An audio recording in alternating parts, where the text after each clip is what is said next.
Sine and cosine allow us to compare the lengths of sides of a right triangle from the perspective of a particular angle theta. The word sine comes from the Latin word sinus, meaning curve, bay, or pocket. This is the same origin as the phrase nasal sinuses, which are curved or hollow cavities in the skull. Cosine is short for complementary to sine. I promise the reasons for these names will become much clearer once we explore the functions and their graphs. Sine and cosine allow us to study relationships between sides of a right triangle.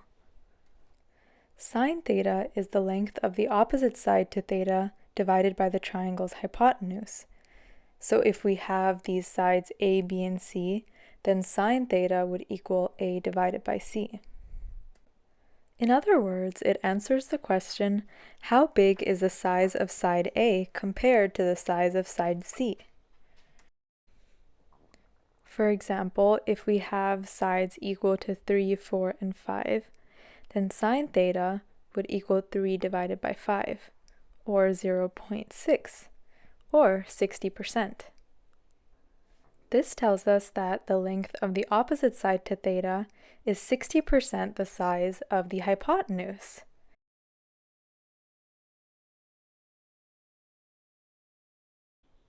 Similarly, cosine theta is the length of the adjacent side to theta divided by the triangle's hypotenuse. It answers the question, how big is the size of side B compared to the size of side C? So in this case, cosine theta would equal 4 divided by 5, or 0.8, or 80%. I encourage you to pause the video and think about what this value for cosine theta tells us about the sides of this triangle. This value of 4/5 or 80% tells us that the adjacent side to theta is 80% the size of the hypotenuse. Another term that I'll be using in this video is unit circle. This is simply a circle with radius 1. The magic happens when we combine these ideas, sine, cosine, and other trigonometric functions that we won't be covering today, along with the unit circle. This knowledge about triangles allows us to study circles and rotational motion more deeply. This is really the essence of trigonometry, using triangles to understand circles. Let me be a bit more specific about how sine and cosine are relevant here with the unit circle. We want to figure out the location of this point on the unit circle. It started at 1, 0, right on the x-axis, and traveled counterclockwise along the circumference to where it is now. How do we figure out this point's exact coordinates? One way is by drawing a triangle. The height and base are the rise and run values, and the hypotenuse is the distance to the origin. Zooming into the triangle, notice that the hypotenuse is the radius of the circle, which in this case is 1. Sine theta would be opposite divided by hypotenuse, or 1, so the length of the opposite side is just sine theta. Cosine theta would be the adjacent side divided by 1, so the adjacent is just cosine theta. And the coordinates of our point would be cosine theta, sine theta.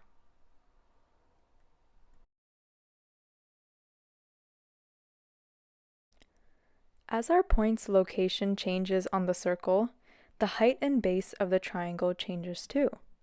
The graphs of sine and cosine help to visualize and study this.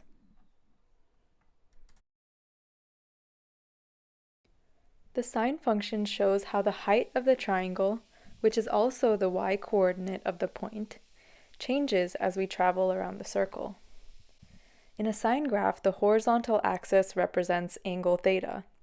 When theta is measured in radians, it tells us two things: the distance the point has traveled along the circumference, and the size of the angle between the radius line and the positive x-axis. This is one of the main reasons we see radians really often in trigonometry. If that note about radians didn't make sense to you, don't worry too much about it. I would rather you focus on understanding the visual connections here and how the graph changes as the point moves around the circle.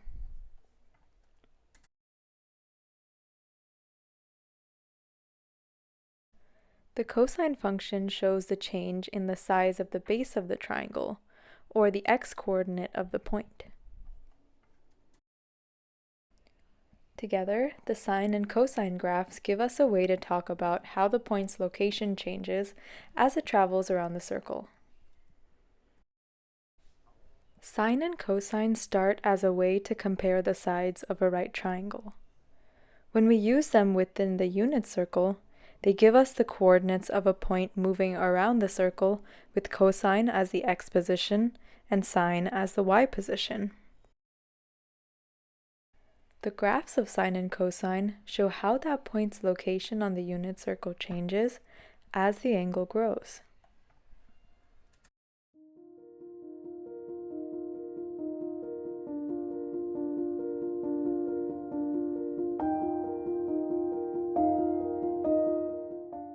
So why does any of this matter?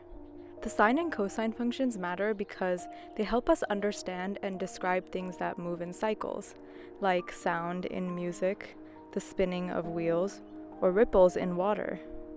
Sine and cosine are behind so many things in the world that repeat or rotate. I encourage you to explore more about the unit circle and to ask questions. Now that you've seen these visuals, think about why cosine is called the complement of sine. On the graphs, what does it mean to go beyond theta equals 2 pi or for theta to have negative values? What might the other trig functions be saying about the point on the circle?